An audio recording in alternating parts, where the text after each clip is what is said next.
북한 정권을 창업한 이 김일성의 생일, 오죽하면 뭐 태양절이라고 불러왔겠습니까?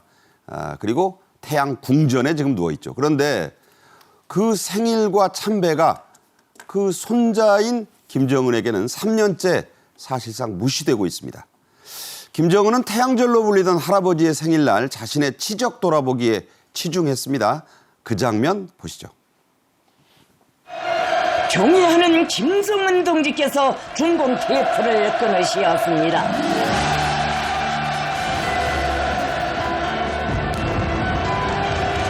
전체 조선인민의 억센 기상과 강렬한 멸망이 넘쳐 흐르는 시대 찬가들이 중공식장에 울려 퍼지며 참가자들을 크나큰 감격과 희열로 끓게 했습니다. 네, 저 부감이라고 위에서 본 그 촬영 장면을 보니까 언뜻 강남대로 같기도 하고 싱가포르 같기도 합니다. 저렇게 꾸며놨습니다. 자, 이 김정은의 태양절날 저 행사를 했거든요. 이 행보를 보면 이날이 과연 한때 북한의 신이었던 김일성의 생일날 맞나 싶습니다. 김정은이 벌써 3년 내리 태양궁전 참배를 하지 않았죠? 네, 그렇습니다. 2020년 이제 코로나 확산기에 딱 한 번 안 했고, 그도 이제 2021년, 23년 이설주와 함께 쭉 했습니다. 그 다음부터 이제 지금 3년째 하지 않고 있습니다.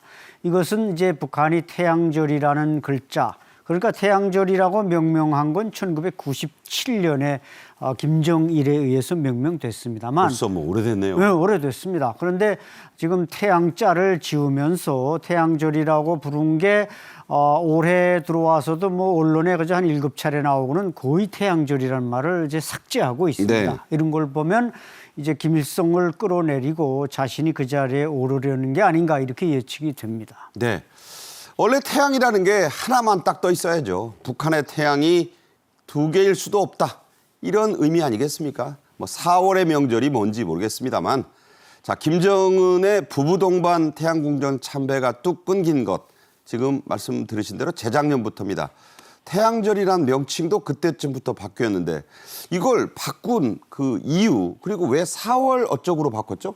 4월의 명절로 지금 부르고 태양절이라는 말은 쓰지 않는데, 이 금수산 기념궁전도 금수산 태양궁전 아닙니까? 그렇죠. 그런 거 보면 아마 모름지기 그 이름도 거기서 태양을 뺏을 가능성이 높은데, 이게 이제 언론에 공개 안 되다 보니까 우리가 모르고 있습니다만은, 어쨌든 김정은은 자기 할아버지, 태양으로 호칭되던 자기 할아버지하고 사진 한 번 못 찍고 얼굴 한 번 못 본 사람. 사실 존재도 모르고 네, 김일성이 존재도- 죽었다죠? 예, 맞습니다. 그러다 보니까 마음속으로부터는 저 사람을 이제 숭배하는 게 못마땅한 거죠. 할아버지 품에 안겨보지도 못했는데. 안겨보지도 못했는데 왜 내가 저 사람을 태양으로 받들어야 됐나, 이런 네. 못마땅함이 그걸 끌어내리는 계기가 되지 않았나 보여집니다. 그러니까 이제 제1동포 고용희의 태생이라는 걸 알고 김정일이 나중에 밝히니까 예. 사실 김정은은 김일성에게 잊혀진 손자였던 거죠. 그렇죠. 그런 사감도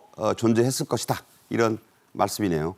김정은은 평양의 신도시 화성지구 준공식 앞서 보셨던 그 행사에 갈 때 딸 주에만 달랑 대동했습니다.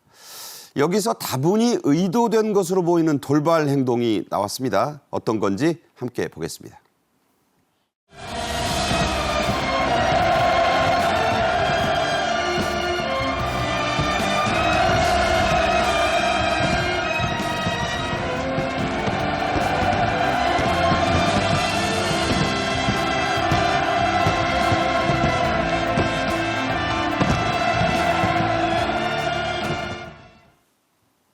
자, 괄호친 부분 주목해 주셨겠죠? 뭐냐면 김정은은 원래 애민 지도자 이미지로 뭐 끌어안고 뭐 볼도 부비고 이랬습니다. 그런데 김주애가 그 어떤 할머니를 이렇게 한번 안아준 다음에 귓속말까지 해요.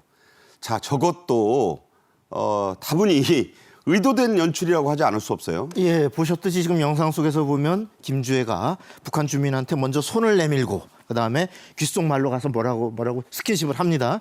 이렇게 보면은 과거에는 이제 김정은의 옆에나 뒤에서 어떤 다소 어색하거나 혹은 수줍은 표정만 짓고 있던 것과 굉장히 대비되는 이런 모습인데 이것이 후계자 이미지 연출을 위한 것 아니냐 이런 그 분석을 낳고 있는데요.